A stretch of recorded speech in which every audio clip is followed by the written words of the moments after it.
Wow, there are some cicadas still. What's up, guys? Welcome to a dark episode. First one in a while, huh? I feel like I haven't shot the Milky Way since I went to Arches, and that was only for like an hour, like in July. So what we're doing, we were coming out here. Behind me, there's some big, beautiful cliffs and some mountains that you cannot see. We were coming out here for some Milky Way, but I noticed back there that you probably can't see either is, oh, you can. I've been alerted by a camera lady that you can in fact see it. So the moon, the crescent moon is setting, and that big bright star next to it is not a star, that is Venus. Dealing with this 800 is kind of, oh, there it is. Wow, okay, shoot. That is too much. Okay, well, I'm gonna grab a shot. Did you see that, Brittany?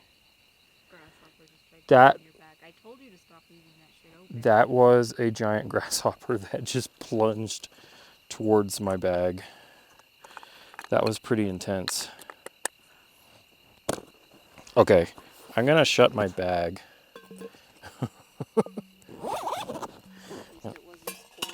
Yeah, and then, aha, okay. I've got the 1 to 500 out. So, you know, the 800 does a really good job for the moon. However, no, I didn't. Oh, hold on. Camera lady wants a shot of the moon real quick. 1 to 500 is on. I don't know what camera I'm using. Oh, I'm using the R6. I'm filming with the R5. R6 does slightly better for nighttime stuff. So, there. All right. I don't know if any of these are going to turn out or not. We'll see. Okay, so let's switch gears.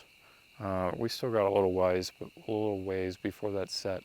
I want to see what the Milky Way looks like. So, I think what I'll do is, yeah. I think I'm gonna leave this on here, and then as it gets closer, I'm gonna try to film that moon going down, like in 4K or 8K or something. So let's put this over here for now, for a second. And then I'll get another tripod and lens. And I'll get my RP, my backup camera.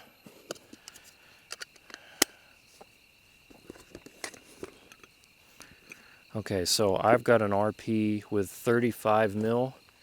I've also got a 16 to 35, but I think I want the regular 35 because it's faster. And I kind of I've been digging the tighter shots of the Milky Way lately. So I used to shoot Milky Way super wide, and obviously I still do, but I've been really kind of enjoying the tighter shots. They take a lot more effort, you know, but I think they look really cool, and they emphasize the Milky Way better. I just realized I don't have a adapter for this. Not adapter. Oh wait. Oh. Wrong one. Man. Oh wait. Ah, yes. Third time's a charm. So now the problem is I think there's a giant tree in my way, right over there. I'm gonna come back over here. I guess that tree's just gonna be in my shot. Maybe it'll look cool. So I'm gonna start out with ISO 3200. Well, first, here's my trick for the Milky Way. I'm gonna 25,600. Okay, just super wide open, f1.8. I'm gonna put it on manual focus, and now I can guide myself to infinity. So now I can see the stars because the back of the screen is giving me my rough exposure. And now what I want to do with that is I'm at 1/8 of a second. So I'm going to crop in with the magnifying glass, and I'm going to just really tighten down on the brighter stars. And I want to make sure those stars are pinpointed. And here's a little trick.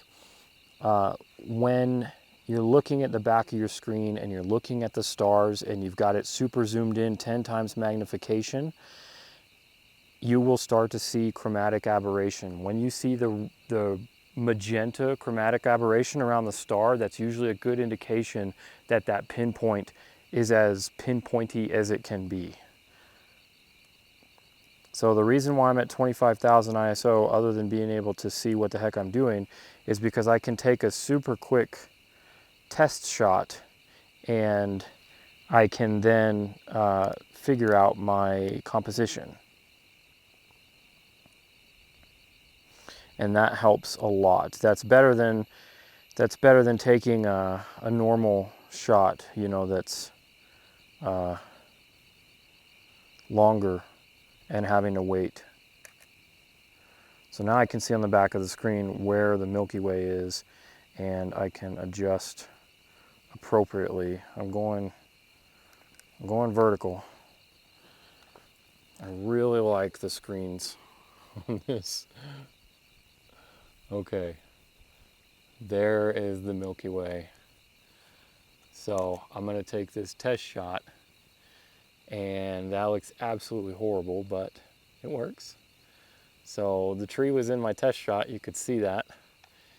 So now I know that I can move it a little bit, and also I know which way the Milky Way is moving. So it's moving to camera right, which is important. And now I know where to recompose. There we go. Okay, so I'm gonna take that shot. So there's my test shot. Well, you see I still got a little bit of the tree there. So I'm gonna rotate it a little bit more. See if I can get that tree out of there. I think that is looking pretty good. So now what I'm gonna do is now I'm going to adjust my screen or my settings. How was that? ISO 40,000. So I'm gonna go back down to something normal, like 3200. This is at f1.8. However, I am going to bring it up to 2.8, which is a full stop, because it's a little bit sharper and a little bit less chroma and chromatic aberration-y when you stop it down just a little bit. And then I'm gonna bring my shutter speed up.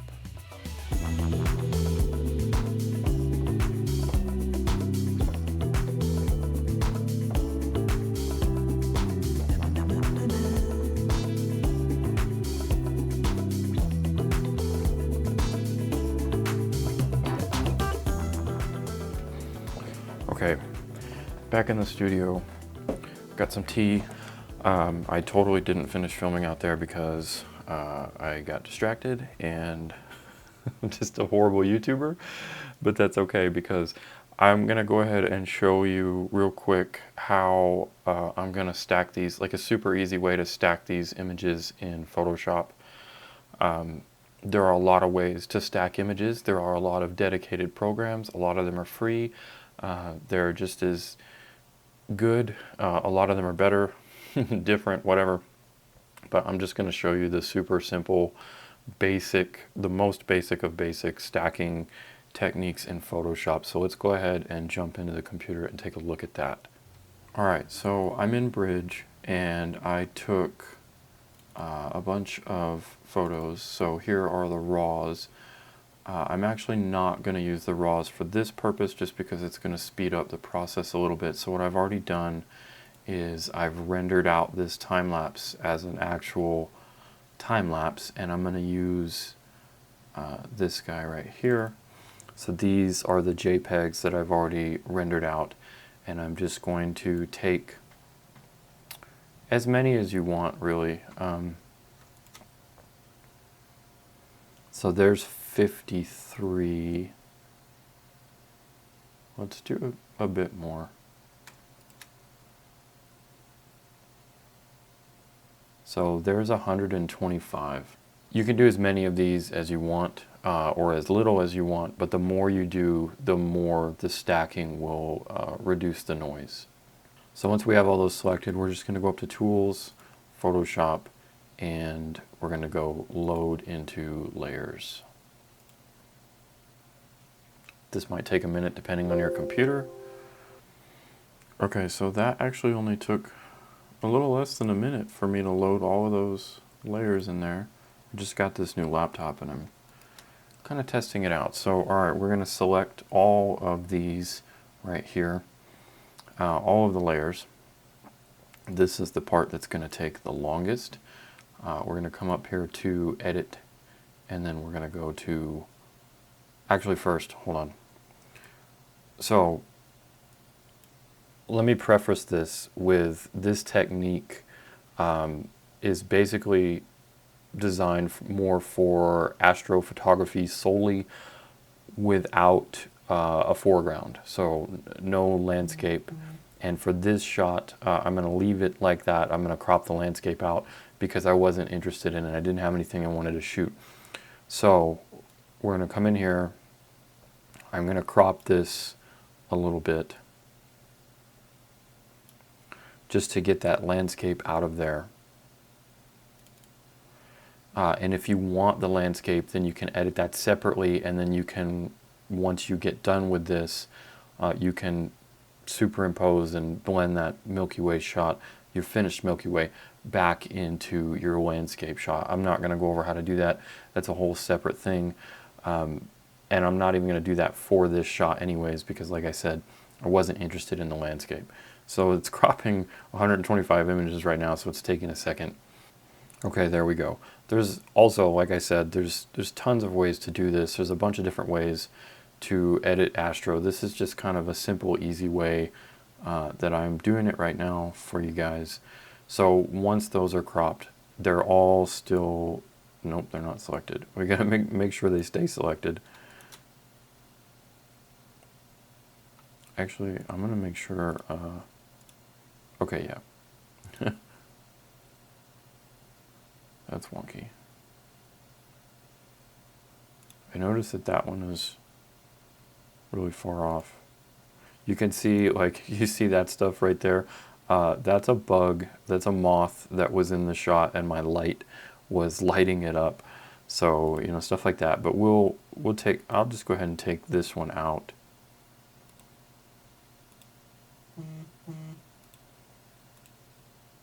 And I'll take this one out. So you can go ahead and delete those. And you can go through here and be as meticulous as you want. I don't really care that much. I don't need to be super meticulous right now. So just select them all. Now we're going to go up here to Edit, and we're going to go to Auto Align. This is the part that's going to take the longest. So I'm going to leave it in Auto, leave this stuff unchecked, and I'm just going to click OK, and I'm going to let that go, and it's going to take a second. Alright, so that's done. So now what we want to do, you're going to notice there's a lot of wonkiness going on the sides. That's because, like I said, this is a super basic technique. I did not use a tracker or anything like that, so the Milky Way is moving through my frame. I also, real quickly, I didn't mention the settings that I ended up with. So I ended up setting up a time lapse with a 1 second interval. And the final settings were 6 seconds, ISO 3200, 35 millimeters, f1.8. So I ended up with those settings and I did like almost 300 shots for the time lapse. And that was, and I had it vertical, you know, so I'll probably just put the time lapse, like either I'll render it out in 8K and then I'll crop in for 16:9, or I'll put it up like on Reels or something on Instagram, you know, since it was vertical. But that's beside the point. So those were my settings, and like we said, we took 125 of those, ended up being 123 because I took a couple of them out. So the Milky Way is moving through the frame, and you'll see that wonkiness there. That's why it's all crooked. That's why we did the align feature first. This is the next part that's going to take a minute. You're going to right click while they're all still selected, and you're going to come up here to Smart Object. All right, once that's done, so now you'll see it has the little Smart Object thing there. We're going to go up to Layers, Smart Objects, Stack Mode, and then for this one we're going to go to Median. This also will take just a minute. All right, once that's done, now we can start working. So now we'll see when we zoom in here, look at that detail. The noise has been seriously reduced. So there's a nice beautiful nebula right there. I'm going to photograph that some more. All right, so the next thing I'm going to go ahead and do is I'm going to right click and I'm going to do Flatten Image. So that's it as far as the stacking technique goes. This is as far as it goes. The rest here is just basically subjective editing, and I'm going to go ahead and I'm just going to do the rest of this as a speed edit because this isn't about how I'm editing my images in terms of the subjective things that I do, but this was just about the stacking bit. So I'm going to edit this, and the reason why I'm going to do a speed edit is because it's controversial depending on what plugins or whatever you use. I'm going to use Camera Raw. I'm going to go back into Camera Raw and edit this. And then once that's done, I'm going to take it into Luminar, which is a product that I use. This isn't sponsored in any way, shape, or form. And that's why I said I'm just going to do a speed edit, because it's not about that. But I do want to just show you the speed edit so you can see, just get an overview for what I'm doing, and then you'll see the final result.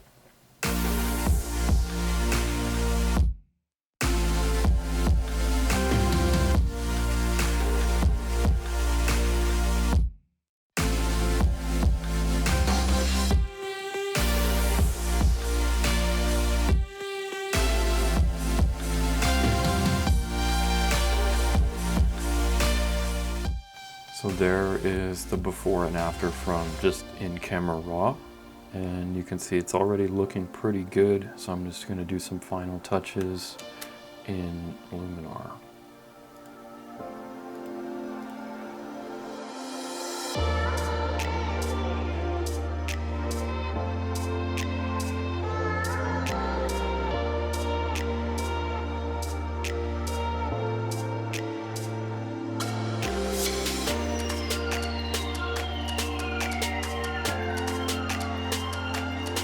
Alright, so there's just some more adjustments in Luminar, just really bringing some details out there.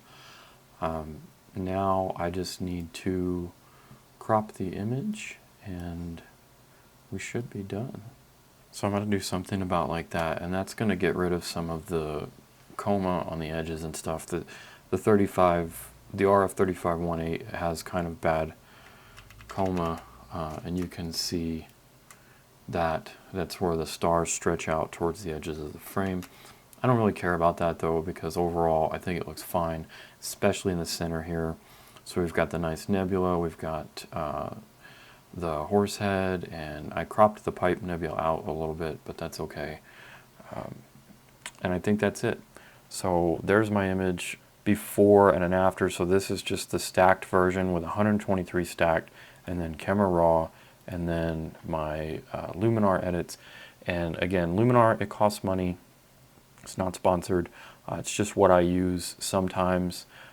There's a ton of stuff out there. You don't need to. Everything I did in Luminar, you can do in Photoshop. I just have found it easier, like doing the luminosity masks and the Orton effect and all that stuff. It's easier, it's more convenient for me to do it in Luminar these days. And I really enjoy, I enjoy it. So that's it. that's my stuff. That's my image. If you have any questions on anything I did, you know, whether it was in the field and how I set things up or how I did things in Photoshop or whatever, leave those in the comments below and I will definitely answer them. I've got some more astro that it's fall, so Milky Way is going away here pretty soon, like within a few weeks, but there's going to be a lot of great fall astronomy happenings in the sky, and I'll be busting out the telescope again and some trackers and all kinds of good stuff. So stay tuned for some more astro stuff and leave those questions in the comments if you have them. Hit that like button if this video helped you out or if you enjoyed it, because that's the best thing you can do for me and my channel, and I super appreciate it. Thanks for watching. I'll see you in the next one.